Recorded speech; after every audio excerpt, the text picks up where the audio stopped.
Assalamualaikum warahmatullahi wabarakatuh. Perkenalkan, nama saya Habibur Heri dengan NIM 123802171. Di sini saya akan menyampaikan hasil proposal penelitian saya dengan judul pengaruh pemberian biokar kulit jengkol terhadap pertumbuhan dan hasil tanaman jagung manis di Angas.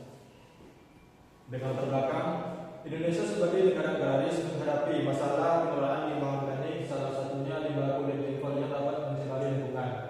Pemanfaatan limbah ini menjadi biokar menjadi solusi yang ramah lingkungan karena dapat meningkatkan kualitas tanah serta mendukung pertanian berkelanjutan. Biokar memiliki struktur berpori dan kandungan karbon yang stabil sehingga mampu memperbaiki pH tanah, meningkatkan retensi air, kapasitas perkation, dan ketersediaan hara. Namun aktivitas biokar sangat bergantung pada bahan baku dan suhu pirolisis. Kulit jengkol memiliki kandungan lignoselulosa yang tinggi sehingga berpotensi baik untuk diolah menjadi biokar. Meski sudah ada beberapa penelitian mengenai pengaruh biokar kulit jengkol terhadap pertumbuhan dan hasil jagung manis masih belum banyak dikaji sehingga diperlukan penelitian lebih lanjut. Rumusan masalah yang didapatkan pada penelitian ini yaitu apakah pemberian biokar kulit jengkol dapat mempengaruhi sifat kimia tanah. Yang kedua, bagaimana pengaruh berbagai dosis biokar kulit jengkol terhadap pertumbuhan vegetatif tanaman jagung manis. Dan yang ketiga, berapa dosis biokar kulit jengkol yang paling optimal. Tujuan dari penelitian ini yaitu mengetahui pengaruh pemberian biokar kulit jengkol terhadap pertumbuhan vegetatif tanaman jagung manis. Yang kedua, menentukan dosis optimum biokar kulit jengkol yang paling efektif dalam meningkatkan pertumbuhan dan hasil tanaman jagung manis. Yang ketiga, menganalisis pengaruh berbagai dosis biokar kulit jengkol terhadap sifat kimia tanah. Manfaat penelitian ini yaitu memberi informasi praktis tentang dosis biokar kulit jengkol yang efektif untuk meningkatkan produktivitas jagung manis serta menjadi acuan bagi penelitian serupa berbasis limbah pertanian atau rumah tangga. Hipotesis penelitiannya yaitu yang pertama, pemberian biokar kulit jengkol berpengaruh nyata terhadap pertumbuhan dan hasil tanaman jagung manis.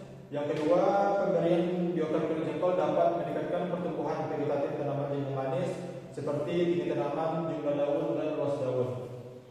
Selanjutnya itu ada metode penelitian, tempat dan waktu. Penelitian ini dilaksanakan di lahan percobaan Fakultas Pertanian dan Peternakan Universitas Islam Negeri Sultan Syarif Riau, Pekanbaru dengan waktu selama 3 bulan. Adapun bahan dan alat itu yang pertama ada biji jagung, kulit jengkol, tanam soil, air, dan plastik hitam sebagai tempat wadah dan tripod.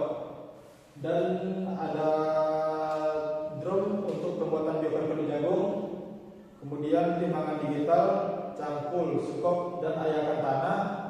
Kemudian ada ember atau gembor untuk penyiraman, kemudian ada penggaris untuk mengukur tinggi tanaman. Selanjutnya yaitu ada alat ukur luas daun.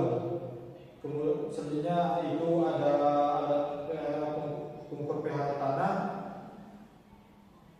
dan ada timbangan analitik untuk bertongkol.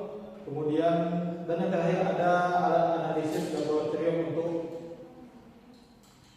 C organik, N, P, dan K. Selanjutnya itu metode penelitian. Penelitian ini menggunakan perencanaan acak lengkap dengan 4 perlakuan dosis biokar kulit jengkol dan 3 ulangan. Yang pertama itu B0 atau sama dengan 0 gram biokar atau kontrol. Yang kedua itu B1 100 gram biokar per tanaman, B2 200 gram biokar per tanaman, dan B3 itu 300 gram biokar per tanaman.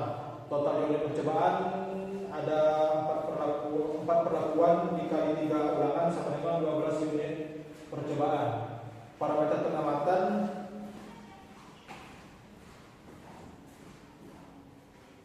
sebenarnya itu parameter pengamatan. Yang pertama itu ada sifat kimia tanah.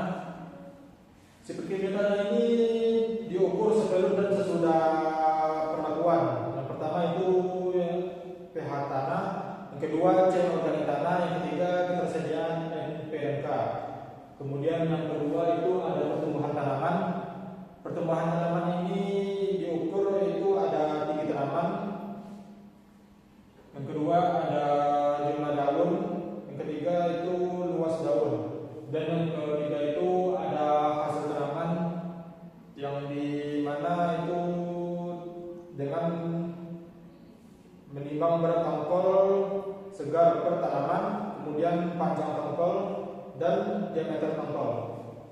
Selanjutnya itu ada data menggunakan ANOVA pada tahap 5% apabila terdapat pengaruh nyata, maka dilanjutkan uji beda data terkecil DNT atau DNRT 5% untuk membandingkan antara perlakuan. Cukup sekian yang dapat saya sampaikan. Lebih kurang saya mohon maaf. Assalamualaikum warahmatullahi wabarakatuh.